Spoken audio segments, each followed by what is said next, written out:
Dear jurors of my imagined court, please pay close attention to the following. My mother was, a vile and repugnant devil that deserved no less than death. When an evil soul finds its accursed way into an infantile vessel and fills it with sin, we drift further away from the paradise we should have nurtured. Humanity was given a blank canvas and painted it with shit, a smeared portrait of misery. My mother had a filthy brush in hand all her life and never once hesitated to fill in a gap at the edge of the picture.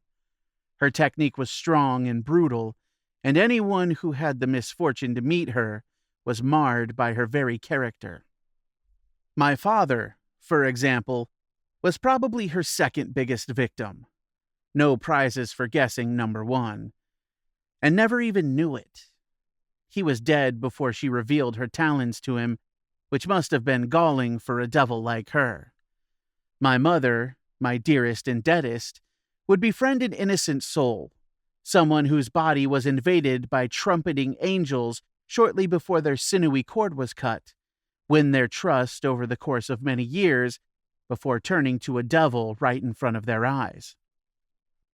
My darling father was only 43 when he died from a brain hemorrhage.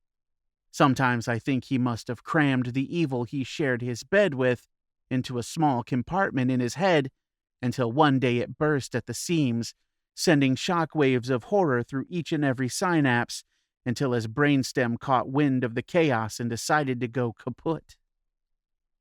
She was, a master of disguise. She possessed a level of mastery that could only have been taught by Lucifer himself. It was so effective that it tricked the congregation of St. John's Parish Church in Harlington, the village in which she dragged me.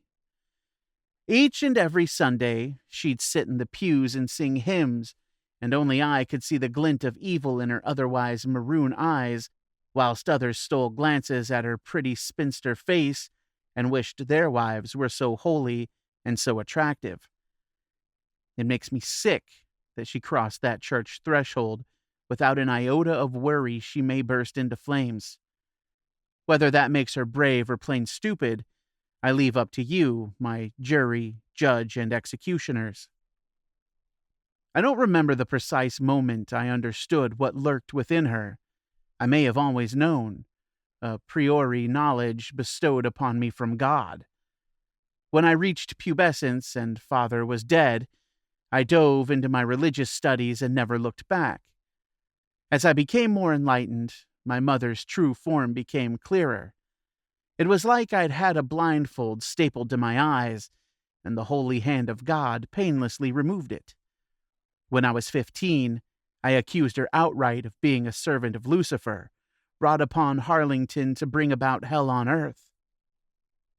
She laughed, dear jury, the most maniacal, demoniac laugh I shall, hopefully, ever hear.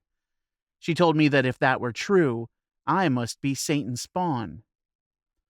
This caused a crisis of character that lasted for 10 years. 10 long years in which I did all I could to prove myself holy, despite the sinful condition of my birth. I joined the priesthood. I did missionary work in Africa. I even gave 90% of my wages from my part-time job at a cafe to charity, and a further 9% to St. John's Parish Church.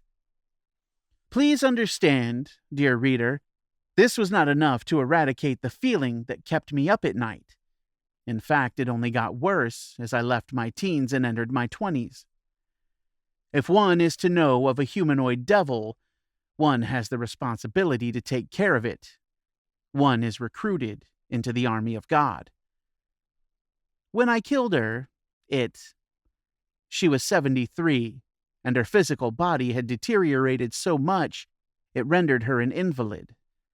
Her eyes may have looked vacant to a civilian, but to a soldier of God, the devil was wide awake in those vacuous jellied spheres.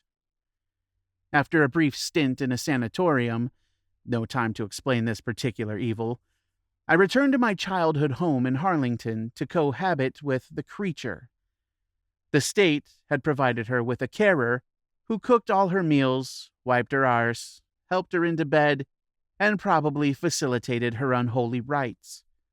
She couldn't draw a pentagram on account of her Parkinson's disease, at least not a good one.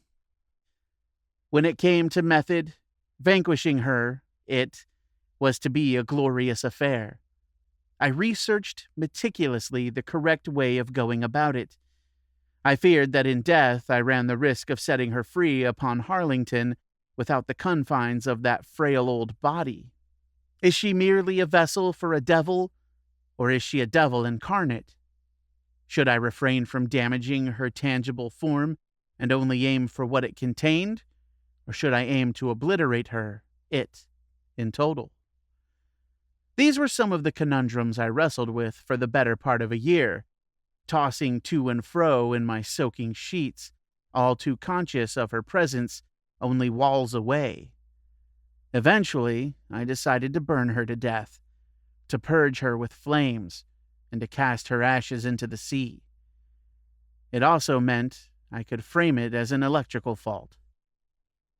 After I rigged 14 extension cables, an oddity in my Amazon history, to the mains in an attempt to overload the circuit and flicked on the switch, I ran into the garden.